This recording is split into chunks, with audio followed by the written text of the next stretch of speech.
There's one country where instead of just talking about inflation, they're really doing something about it. I'll be right back.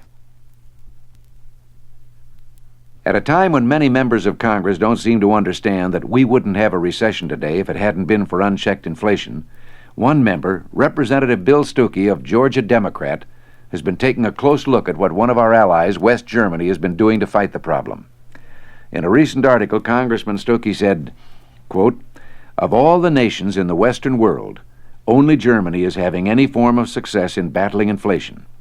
President Ford, as well as the new Congress, should examine the economic policies which have enabled this one European country to avoid the ravages of inflation while its neighbors teeter on the brink of bankruptcy."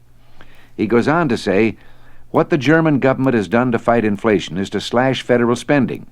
The move was unpopular at first, especially among those cabinet ministers who saw their pet projects chopped from the German budget. But in just a few months, fiscal soundness paid off. While the rest of the West suffers from double-digit inflation, in Germany, despite the mammoth increases in oil prices, the rate of inflation is projected to be only 7% this year. Once the German government proved by its actions that it was serious about fighting inflation, the country's citizens responded accordingly.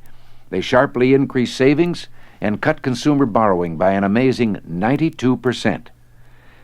I believe our citizens, too, would be willing soldiers in the battle to fight inflation if our federal government offered leadership by positive example instead of hollow rhetoric."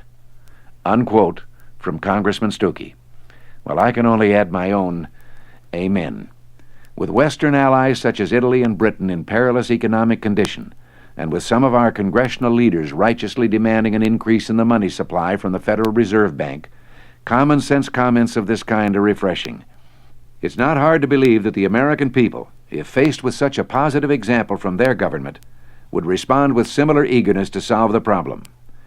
You might try closing your eyes for a moment and try to imagine what it would be like if the leaders of our government, executive and legislative, were to sit down and decide to cut that huge $52 billion-plus budget deficit to zero, and then ask the people to also tighten their belts.